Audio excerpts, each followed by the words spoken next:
새해 우리 교회 표어는 하나님 나라입니다.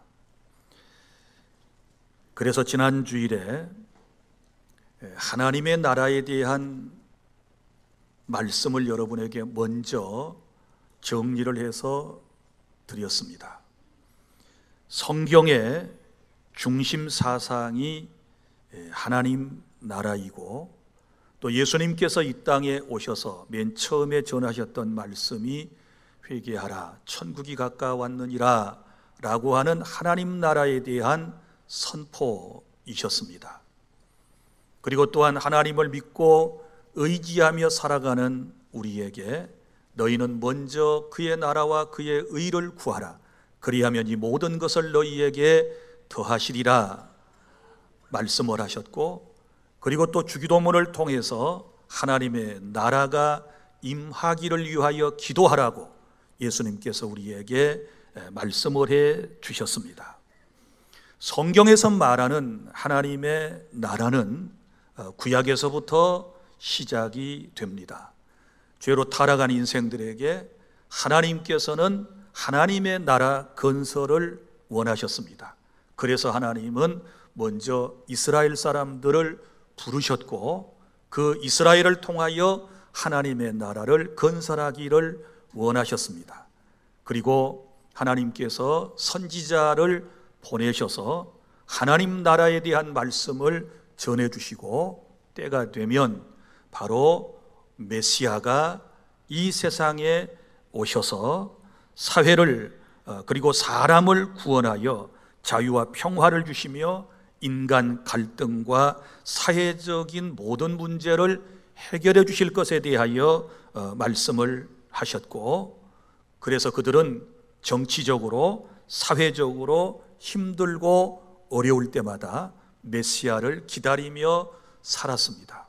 그리고 그 메시아 대망 사상을 통해서 모든 국가적 위기와 그리고 사회적인 여러 가지 어려운 것들을 극복해 낸 것이 구약 성경에 예언된 말씀드린 것입니다.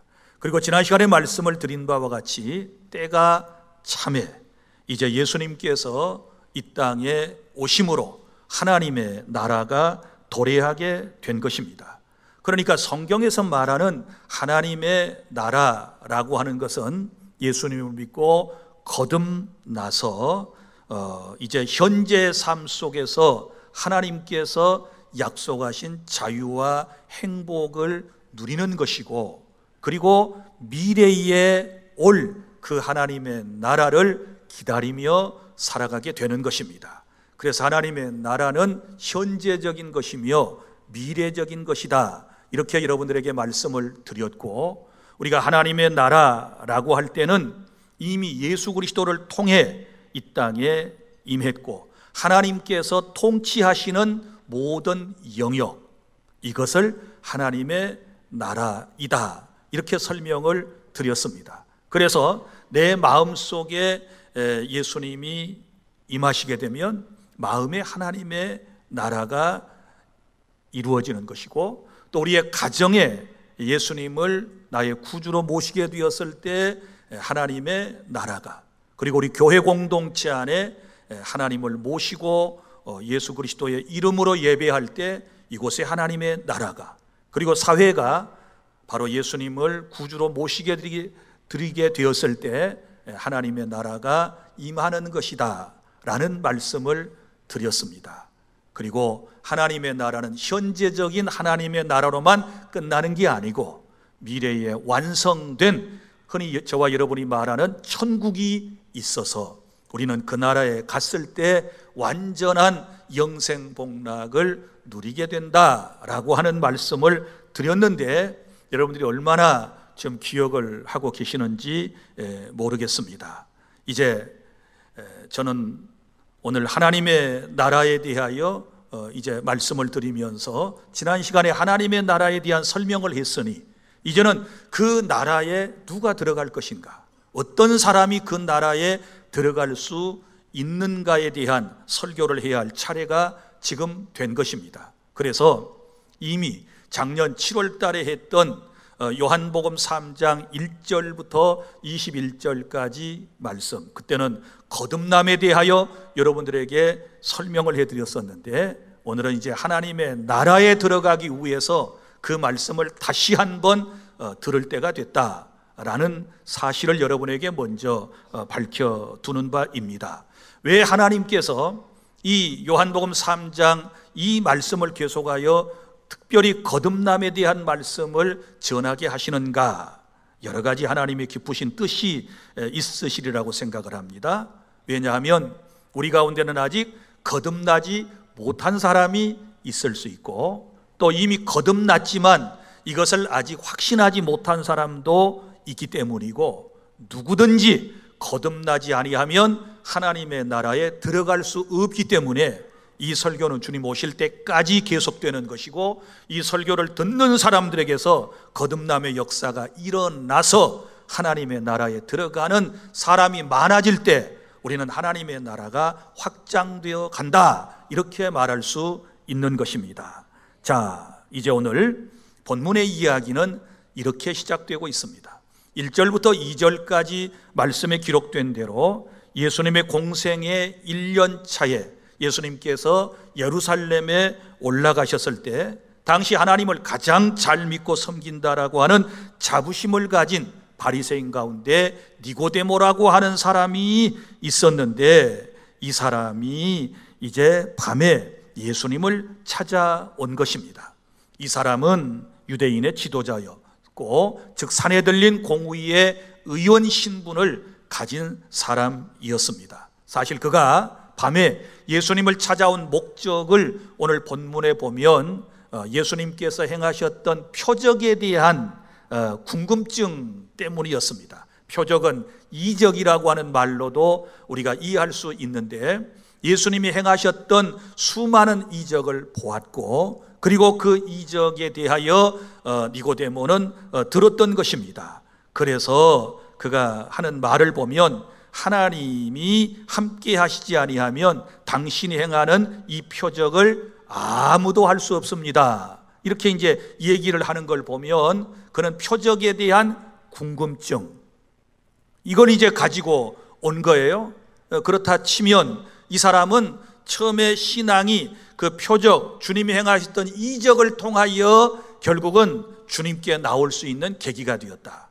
그래서 표적, 이적이라고 하는 것은 하나님께서 부르시는 하나의 도구에 불과하다라고 하는 것을 알 수 있고, 또 우리의 신앙이 이렇게 점진적으로 달라져야 한다는 것도 우리는 깨닫게 됩니다.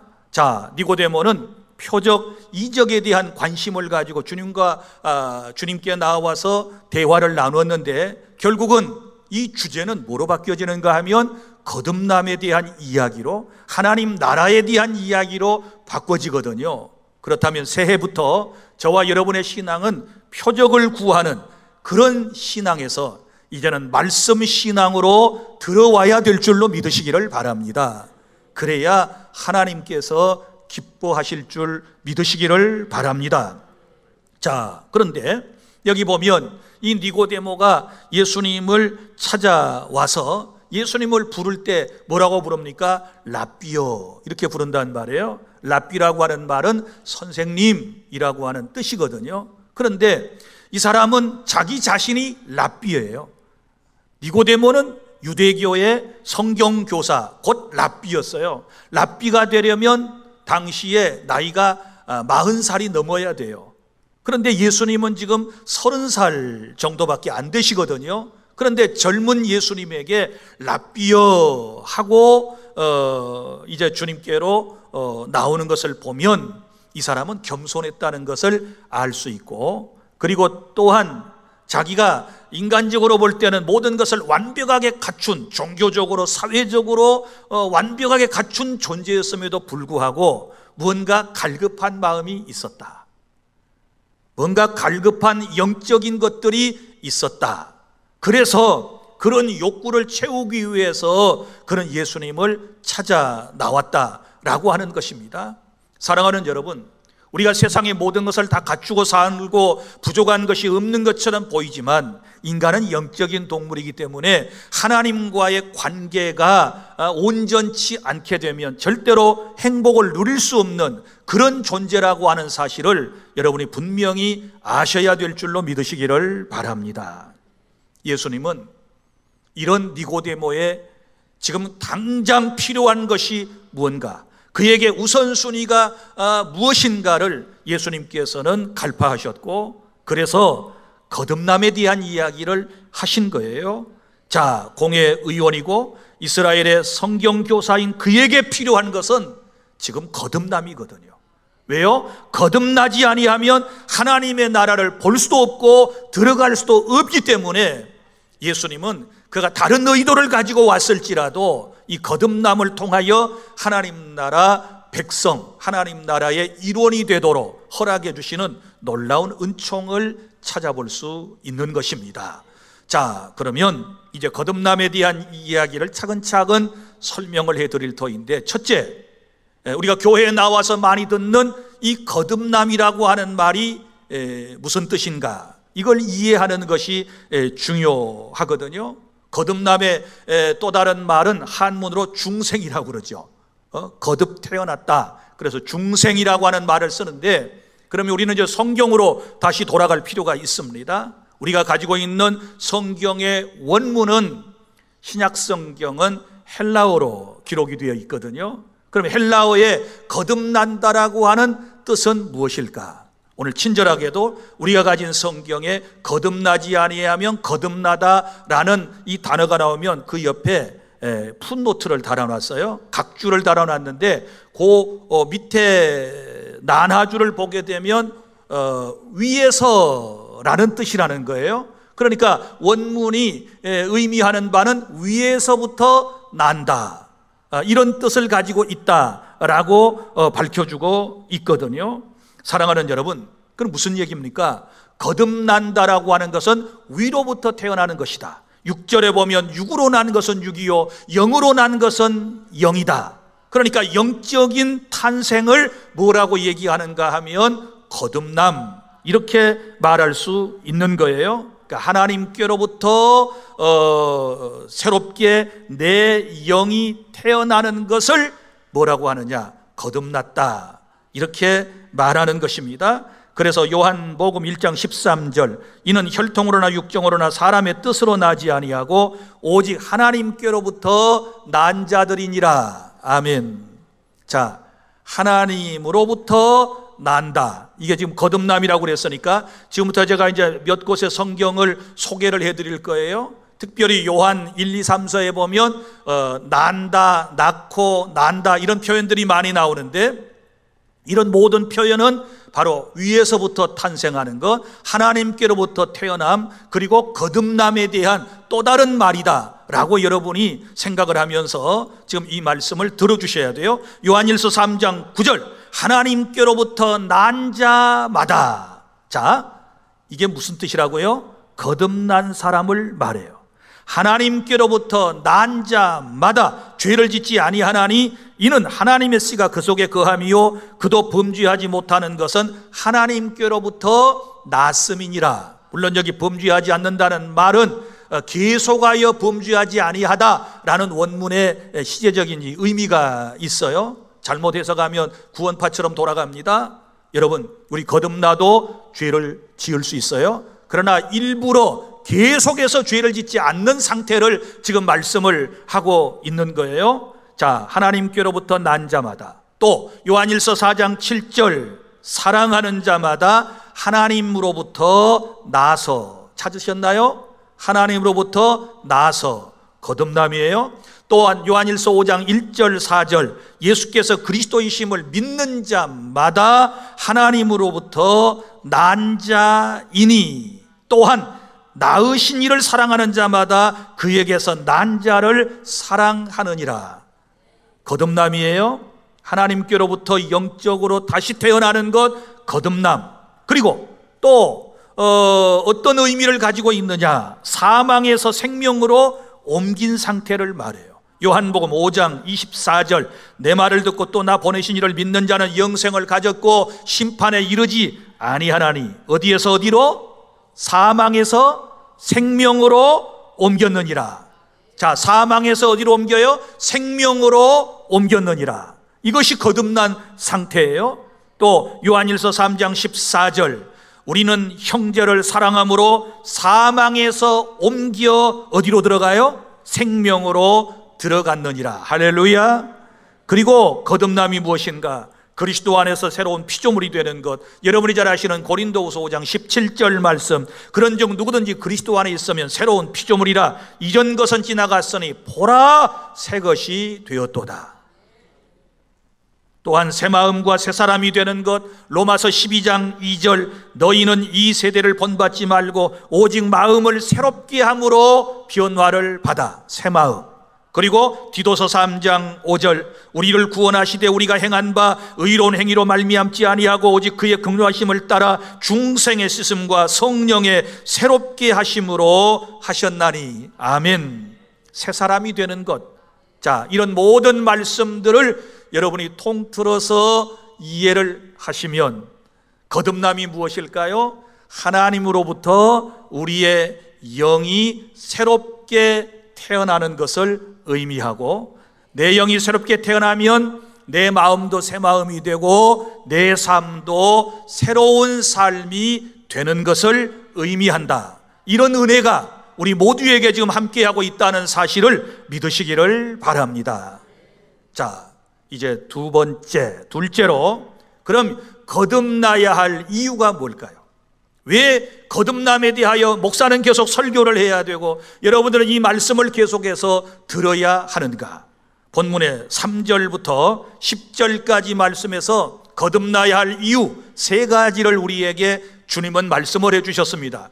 첫째는 하나님의 나라를 보기 위해서입니다. 3절에 보면 너희가 거듭나지 아니하면 하나님의 나라를 볼 수 없다. 여기 볼 수 없다라고 하는 말은 육신의 눈으로 보는 것을 의미하지 않습니다. 여기 본다라는 것은 경험을 의미하는 겁니다. 그러니까 우리가 거듭나지 아니하면 하나님의 나라의 본질인 기쁨과 평화와 자유를 경험할 수 없다. 깨달을 수 있기를 바랍니다. 거듭나면 반대로 기쁨과 자유와 평화와 사랑을 경험하게 될 것이다. 이런 은혜를 새해에는 체험하셔야 될 줄 믿습니다. 그리고 두 번째 이유, 아주 중요한 이유, 왜 거듭나야 하는가? 5절, 거듭나지 아니하면 하나님의 나라에 들어갈 수 없기 때문입니다. 5절 다 함께 시작. 예수께서 대답하시되 진실로 진실로 내게 이르노니 사람이 물과 성령으로 나지 아니하면 하나님 나라에 들어갈 수 없느니라. 아멘. 더러 어떤 사람은 이런 착각을 하고 있습니다.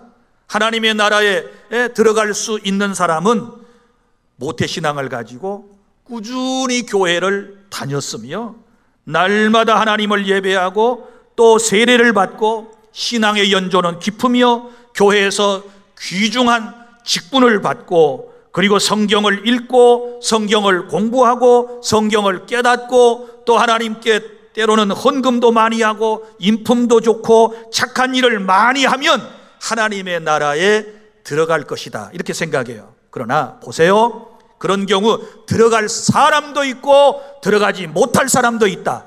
그런 모든 지금 열거한 이런 행위를 여러분이 경험하고 있다 할지라도 거듭나지 아니하면 하나님의 나라에 들어갈 수 없다.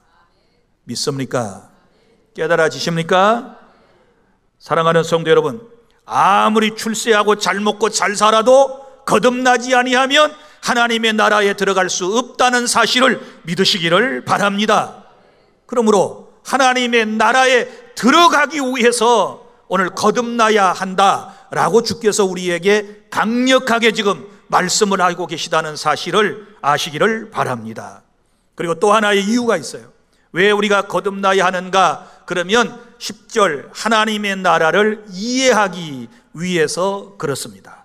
여러분, 거듭나지 못했던 니고데모는 유대교 신자였고 그 중에서 바리새파 사람이었고 또 그 중에서도 성경을 가르치는 선생님이었고 그리고 공회 의원이었고 사회적으로 덕망이 높은 사람이었는데도 불구하고 이 사람은 지금 주님과 거듭남에 대한 대화를 나누는데 전혀 이해를 못해요.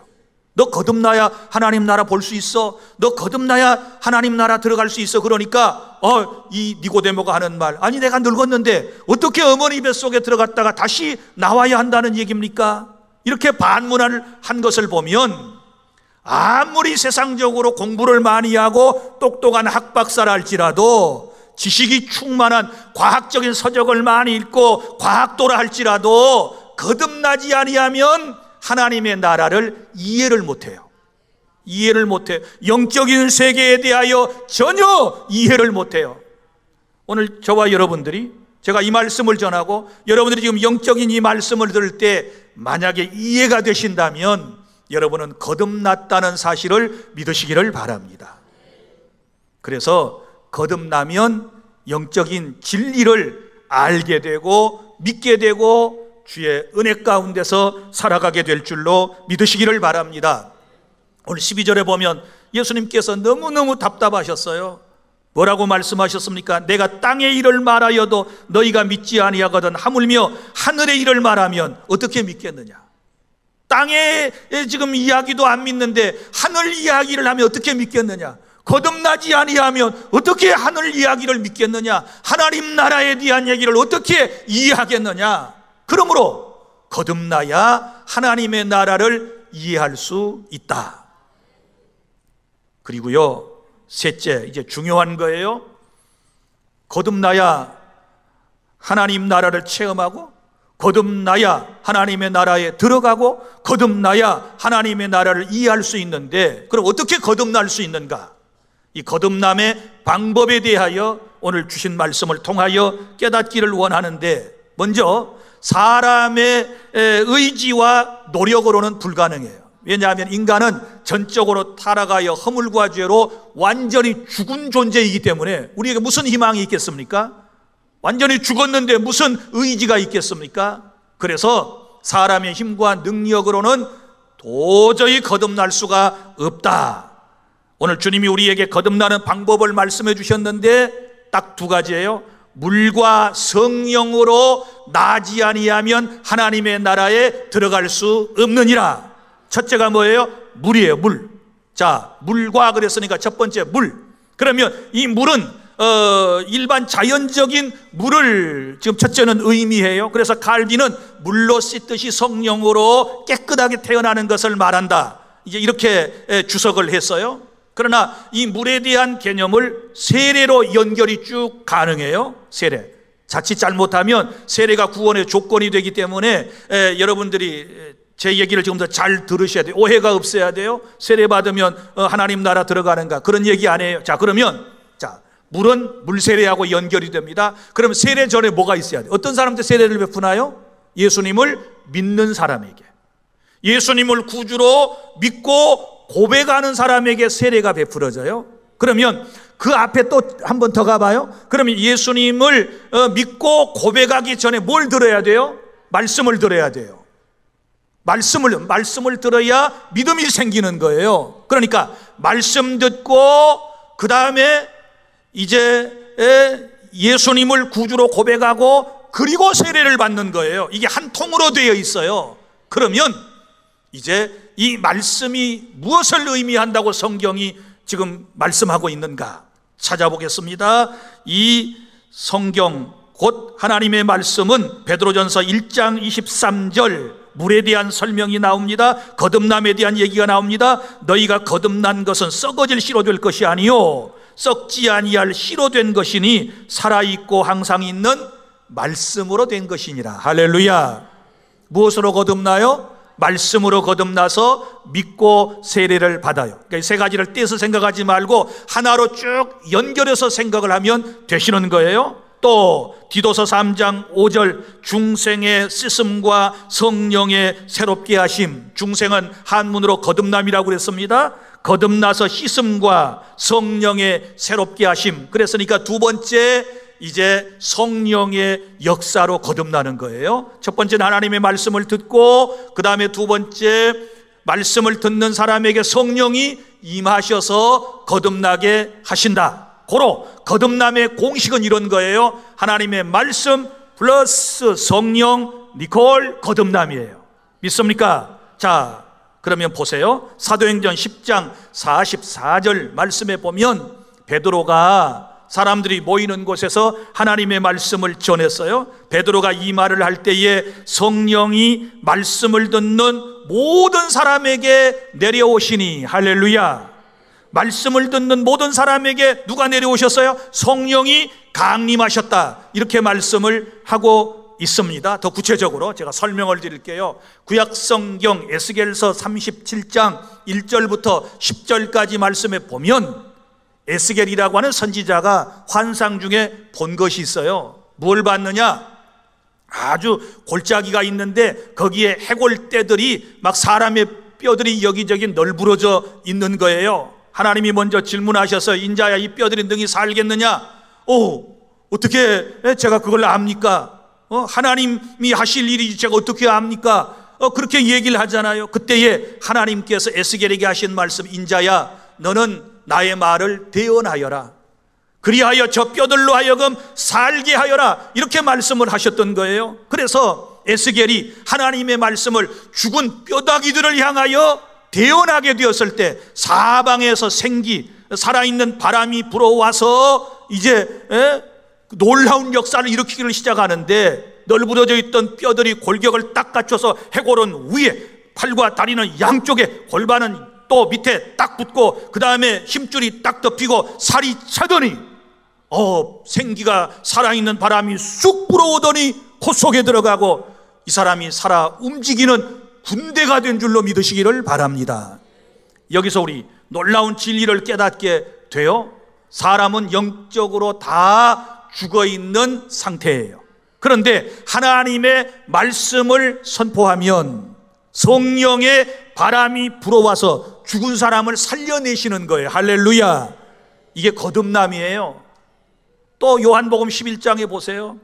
거기 보면 죽은 지 나흘 되었던 나사로가 나와요. 자, 며칠 나흘 된 나사로가 나와요. 죽었는데 나흘 지났어요. 썩은 냄새가 나요. 예수님께서 나사로의 무덤에 들어가셨어요. 그리고 죽은 나사로를 향하여 나사로야 나오라 말씀을 하실 때, 신적인 권위로 선포하실 때 죽었던 나사로가 살아서 뚜벅뚜벅 걸어 나오게 된 줄로 믿으시기를 바랍니다.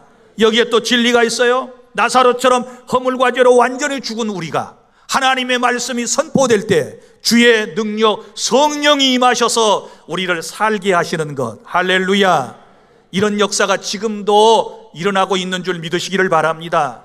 이것을 인간의 논리로 이해할 수 있나요? 아니, 죽은 사람이 어떻게 하나님의 말씀을 듣고 살아납니까? 죽은 나사로가 어떻게 하나님의 말씀을 듣습니까? 여러분, 그런데 이게 하나님의 놀라운 거듭남의 공식이에요. 허물과 죄로 죽은 인생들에게 우리는 하나님의 말씀을 전하는 것뿐이고, 말씀을 들으면 성령이 역사하셔서 허물과 죄로 죽은 인생들이 여기저기서 살아나는 역사가 있게 될 것이고, 그 복음을 전하라고 목포주안교회를 여기에 세워주셨고 여러분들을 구원해 주셨다라고 하는 사실을 믿으시기를 바랍니다. 할렐루야. 자, 그 다음에 넷째로 이제 아주 중요한 말씀을 또 배우겠습니다. 그러면 내가 거듭났다라고 하는 것을 어떻게 알 수 있는가? 이게 제일 궁금한 거예요. 거듭나야 하나님 나라 일원이 되고 하나님 나라 백성이 되고 하나님 나라에 들어갈 수 있는데 내가 거듭났다라고 하는 사실을 어떻게 알 수 있을까? 8절부터 21절까지 말씀을 살펴보면 우리가 알 수 있게 돼요. 자, 여러분 보세요. 내가 거듭났다라고 하는 이 사실은 하나님의 말씀인 성경과 그리고 성령의 감동과 그리고 내 삶의 변화가 있는 것을 보아서 우리가 알 수 있는 것입니다. 이 놀라운 신비로운 사건에 대하여 예수님은 성령의 초자연적인 역사를 바람으로 비유하여 설명을 해 주셨습니다. 바람의 정체에 대한 설명은 쉽지 않지만 그 결과를 보고 알 수 있는 것처럼 거듭남도 주님의 말씀과 자신의 체험적 사실을 통해서 알 수 있다고 지금 니고데모에게 설명을 해 주신 거예요. 자, 저는 이제 몇 가지를 통해서 여러분들에게 구원의 확신을 드리고자 하는데, 첫째는 하나님의 말씀인 성경의 증언을 통해서 내가 거듭났다는 사실을 알 수 있어요. 자, 우리의 교과서는 뭐예요? 신앙의 교과서는 성경입니다. 자, 그러면 먼저 믿음입니다. 믿음. 자, 내 안에 믿음이 있느냐 없느냐라고 하는 거예요. 그냥 덮어놓고 믿는 게 아니고 믿음에는 대상이 있어야 되고 그 믿음의 내용이 분명해야 되는 거예요. 요한복음 3장 16절부터 21절, 이는 그를 믿는 자마다 영생을 얻게 하려 하심이니라. 우리 요한복음 3장 16절 다 함께 하나님이 세상을 이처럼 사랑하사 독생자를 주셨으니 이는 그를 믿는 자마다 멸망하지 않고 영생을 얻게 하려 하심이니라. 아멘. 이 한 절의 말씀 가운데서 우리가 믿어야 할 존재들이 나와요. 첫째, 하나님이 그랬으니까 하나님을 믿어야 돼요.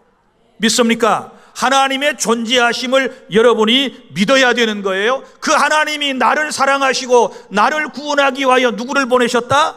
예수님을 보내셨다. 그것을 여러분이 믿어야 돼요.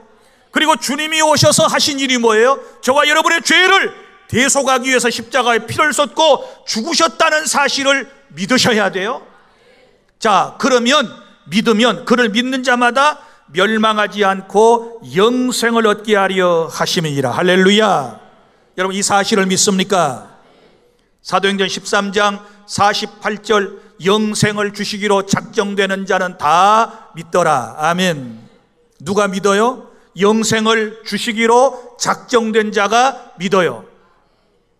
여러분이 복음을 전하면 장세전에 구원받기로 작정된 선택된 사람은 복음을 듣고 뭐해요? 필연적으로 믿게 돼요. 할렐루야. 이것을 기대하고 여러분이 복음을 전해야 될 줄로 믿으시기를 바랍니다. 요한일서 5장 1절, 예수께서 그리스도이심을 믿는 자마다 하나님께로 난 자, 거듭난 자다, 이렇게 말씀을 해주셨어요. 여기는 이제 믿음의 내용이 뭘 믿느냐? 예수께서 그리스도이심을 믿는 자예요. 그냥 믿는 게 아니에요. 예수님을 그리스도로 믿어야 돼요. 그럼 그리스도는 뭐예요? 예수님의 직명이지요. 기름 부음을 받은 자, 구약에서 기름 부음을 받은 자를 그리스도라고 그랬는데, 먼저 왕의 신분, 왕은 다스리는 자, 그 다음에 제사장, 선지자, 이 삼중직을 말하는데 예수님을 이렇게 믿어야 돼요. 나의 왕으로. 믿습니까? 그리고 나의 제사장, 나의 죄를 다 처분해 주신 분. 할렐루야. 그 다음에 선지자, 지금도 내게 성령을 통하여, 말씀을 통하여 우리에게 교훈하시는 그분으로 우리가 믿을 때에 구원의 은총을 받게 될 줄로 믿으시기를 바랍니다. 이런 믿음이 여러분 안에 있으신가요? 그러면 여러분은 거듭난 것이 확실합니다. 그리고 또 하나, 소망입니다. 믿음, 소망. 거듭나면 베드로전서 1장 3절, 우리를 거듭나게 하사 산 소망이 있게 하시며, 이렇게 말씀을 했어요. 우리를 거듭나게 하사 무슨 소망이 있어요? 산 소망. 자, 거듭나면 현재적 하나님의 나라를 경험하며 미래의 하나님의 나라를 소망하며 살아가는 것입니다. 영원한 천국, 주님이 예비하시면 다시 오셔서 나를 데려가시겠다고 약속하신 그 천국을 바라보는 믿음이 있으면 그 사람은 거듭난 사람이고 하나님 나라 백성이 되었음을 믿으시기를 바랍니다. 그 다음에 세 번째는 사랑입니다. 사랑. 요한일서 4장 7절부터 8절, 사랑하는 자마다 하나님으로부터 나서, 하나님으로부터 난다는 말이 거듭남이라고 그랬죠. 그러니까 거듭나면 서로 사랑하게 돼요. 하나님을 사랑하게 돼요. 이웃을 자신의 몸처럼 사랑하게 될 줄로 믿으시기를 바랍니다. 요한일서 5장 1절도 마찬가지예요. 거듭난 사람은 사랑하게 돼요. 옛날에 미웠던 사람이 거듭나니까 사랑스러워요. 할렐루야. 이런 은혜가 있기를 바랍니다. 막 계속 지금도 미워지시고, 아이, 그 인간만 생각하면 예배 시간에도 막 가슴이 벌벌 떨리고 이러는가요? 그러면 거듭났을 수도 있고 거듭나지 않았을 수도 있는데, 그거 가지고 또 거듭나지 않았다 이렇게 말할 수는 없어요. 왜냐하면 거듭남은 영적인 탄생을 의미하고, 또 거듭났는데도 지금도 미워졌다 이뻐졌다 하는 것은 성화의 과정이기 때문에 이걸 혼돈하면 안 돼요. 지금 제가 여러분에게 말씀드린 것은 영적인 탄생에 대한 얘기예요. 자, 영적으로 탄생하면 아이가 성장하면서 그 과정이, 성장 과정이 있어요. 영유아기가 있고 유초등부 과정이 있고 청소년기가 있고 청년기가 있고 장년기가 있듯이 계속 성숙의 성장에 나가는 과정이 있는데, 우리가 구원에 대해서 헷갈리는 게 바로 이 부분이에요. 그러니까 영적 탄생하고 이 영적 성장, 성숙하고 이걸 성화라 그러는데, 요걸 이제 착각을 하는 거예요. 그래서 거듭나가지고도 자기 하나님의 말씀도 살지 못하는 죄책감 때문에 거듭나지 못했다 이렇게 생각을 하고 그러는 거예요. 그건 거듭났어도 아직 영적으로 어리면 뭐예요? 그런 죄에 빠질 수 있어요. 용기를 드리려고 그러는 게 아니고, 이제 갓 신앙이 성장하기를 잘하는 분들은 희망을 가지시기를 바랍니다. 아이가 태어나자마자 이렇게 뭐 예쁘장한 어른들이 되나요? 아니에요. 이 시간이 지나야 되는 거예요. 마찬가지예요. 영적으로 탄생하면 시간이 지나야 되는 거예요. 그 과정을 지금 우리가 걸어가고 있다. 여하튼 우리가 거듭나면 사랑하는 마음이 생겨요. 하나님 사랑, 이웃 사랑이 우리 안에 있게 될 줄로 믿으시기를 바랍니다. 그 다음에는 내 삶의 변화를 통해서 내가 거듭났다는 것을 확인할 수 있어요. 먼저는 내면 세계의 변화입니다. 로마서 14장 17절, 하나님의 나라는 먹고 마시는 것이 아니요 오직 성령 안에 있는 의와 평강과 희락이니라. 할렐루야. 내 마음의 변화, 의롭게 살려고 해요. 죄를 안 지어보려고 노력을 해요. 그리고 내 마음에 뭐가 와요? 평안이 와요. 그러니까 지금 졸리잖아요. 평안이 와요. 이거 은혜예요. 그냥 주무세요. 나는 절대 깨우는 사람 아니라 그랬어요. 이 불면증에 시달리다 오신 이 청년 여러분들 얼마나 힘드셨어요. 여기 와서 좀 피곤하면 주무셔.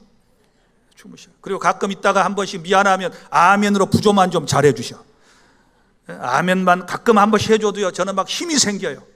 그러니까 아멘 하고 새해에는 말씀을 잘 받으시기를 바랍니다. 그래서 평안함, 그리고 마음에 기쁨이 생기는 것은 내 내면 세계의 놀라운 변화예요. 그리고 또한 외적인 변화가 일어나는데요, 고린도전서 4장 20절, 하나님의 나라는 말에 있지 아니하고 오직 뭐에 있어요? 능력에 있음이라.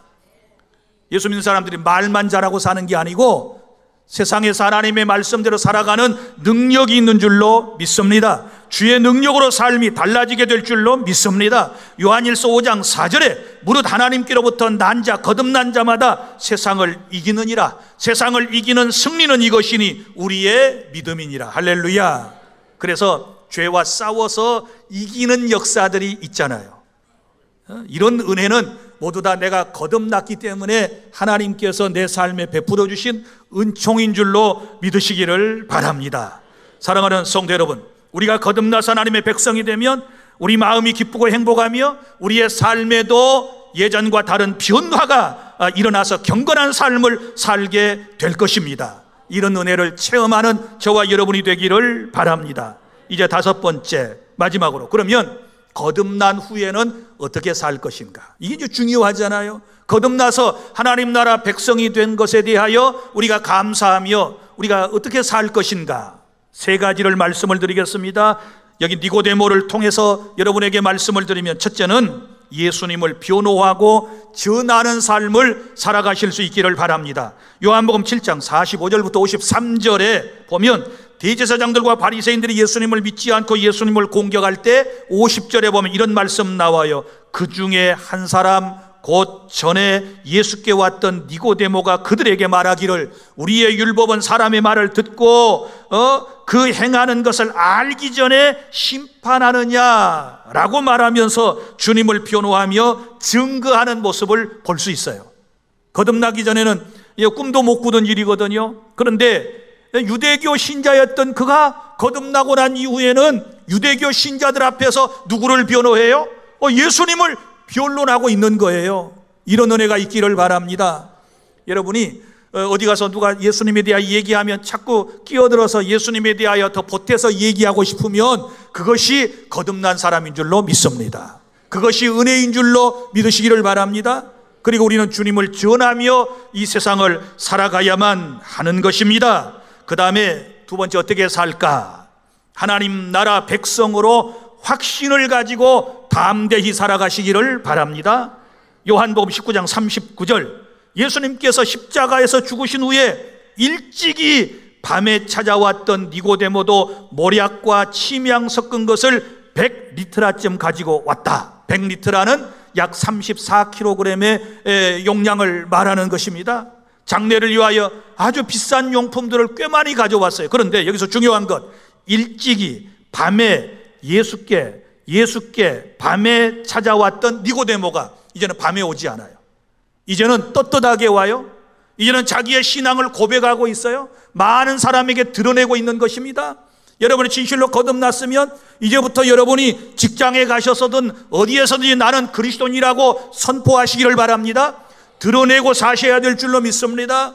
믿습니까? 아직도 성경 찬송을 숨겨서 다닙니까? 아직도 어디 가서 기도도 안 하고 드시고 계십니까? 그 이상한데. 자, 이제 신앙을 고백해야 돼. 신앙 고백적인 삶을 드러내는 삶을 살아야 될 줄 믿습니다. 오죽했으면 옛날에 장로님들이나 목사님 여기다 금배지나 뭐 이런 배지 큰 걸 달고 다녔어요. 왜 달고 다니나 그랬더니 그리스도인임을 드러내려고. 그래야 책임의식이 강하고 함부로 행동을 못하거든. 여러분도 한번 해보실래요? 십자가 볼펜만큼 큰 것을 목에다 걸든지 여기다 다 붙이고 다녀보세요. 그리고 직분도 썼으면 좋겠네요. 이 장로님들 지금 명찰 다 하셨는데 그거 달고 세상에 나가서 직장생활도 한번 해보세요. 안수집사는 안수집사, 권사는 권사, 그것도 목포주안교회 권사 크게 딱 새겨가지고 나가서 한번 살아봐요. 욕 못할걸? 일할 때 잠 못 잘걸? 문서 위조 못할 것 같은데? 인상 안 쓸 것 같은데? 명찰 달기 한번 해볼까요? 자, 명찰은 안 달더라도 저도 안 달았으니까 이제 여러분의 신앙을 고백하며 살아가실 수 있기를 바랍니다.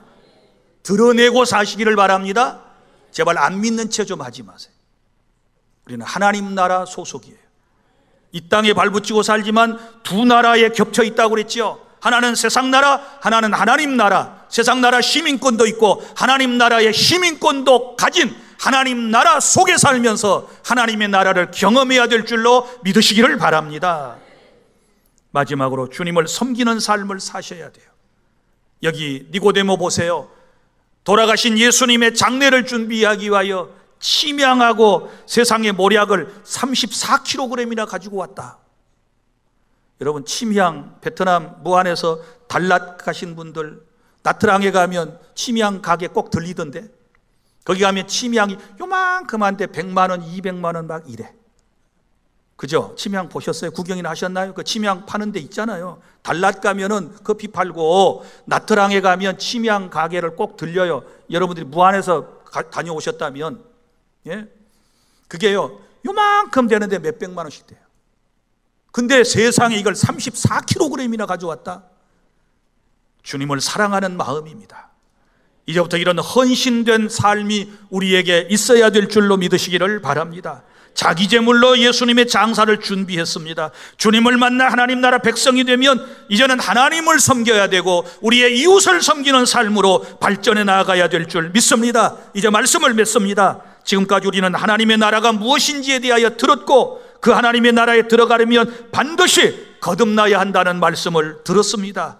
이제는 하나님 나라 백성이라고 하는 확신을 가지고 하나님의 백성에게 주시는 복을 누리며 하나님의 백성으로 거룩한 삶을 살아가는 우리 모두가 되기를 바랍니다. 기도하겠습니다.